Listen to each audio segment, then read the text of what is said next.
My name is Sakodian Wright, and I'm a 2024 graduate at Anderson.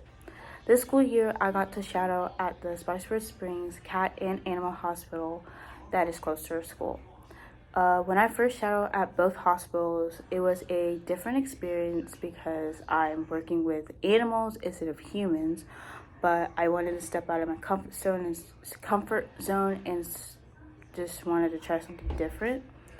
A couple months flew by, and I started to realize that I like it there because I get to work with incredible people and working with animals, and got to learn a lot of new things that are similar to what humans do, like the dosage, the medicine, like a lot of symptoms people have and animals have. So it's kind of the similarities like with humans and animals.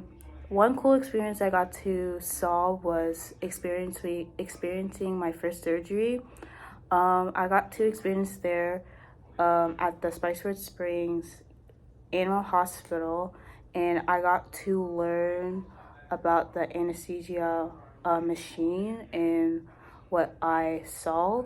And I got to learn the heartbeat monitor, the oxygen or the oxygen bag, the blood pressure cuff that helps with the blood pressure of the dogs or cats, that's helping with them, making sure the blood pressure is under control, and the pulse oximeter that helps with the dogs and cats, making sure they're breathing in their tongue, that's located in their tongue, and basically making sure they're still alive. My favorite moment at the cat hospital was got to help out with vaccines and not poking myself. But at the animal hospital, I got to do the same thing, but I accidentally poked myself. But after a few tries at both hospitals, I got the hang of it and got to basically learn everything from it. But at the animal hospital, my interesting story or short story was seeing radiology. In radiology, I got to see the x-ray of a dog that swallowed thumbtacks, which was very, very scary, very impossible how the dog is still alive and got not destroy his organs, but he was fine. He just had to flush everything out of his system afterwards, but overall he was looking fine.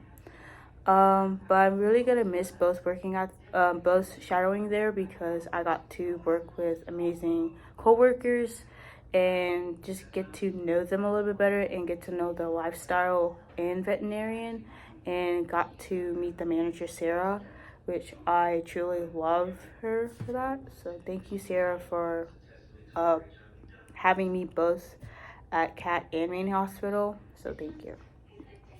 Now I want to talk about my experience at Sim Health Practicum.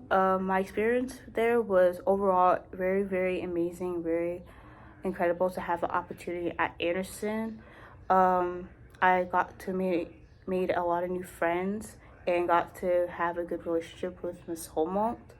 A lesson that I learned from Dr. Tenenoff at the Spiceworth Springs Cat Hospital was not being distracted or not having your phone while in the room with the patient, either a dog or a cat, and the owner, because it's very unprofessional and they will think that you're not really interested of helping them, so it's very unprofessional for them.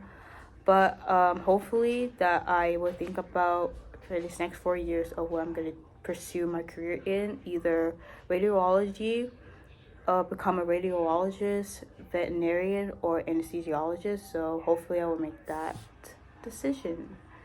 I want to give my 7 advice for future practicum classes.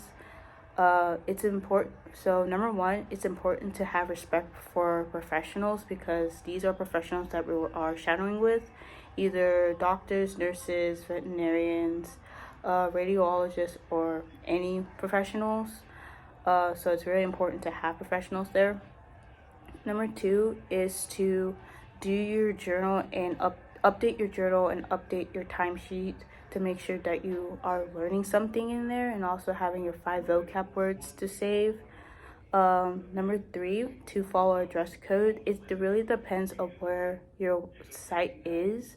So if it's like business casual, scrubs, lab coats, or etc. It really depends, but also making sure you have closed shoes and not open shoes, and making sure you have a watch with you to make sure of the time when you get in and when you get out. Number 4 is to make sure you call for attendance in the morning to make sure that Ms. Olmert knows you're there. Number 5 is don't be afraid to ask questions or clarifications on something that you really don't understand. Number 6 is not to be distracted on your phone, because these are the people that we're shadowing with, which is professionals, and making sure that you're engaged and paying attention to what you're learning. And number 7 is to have fun.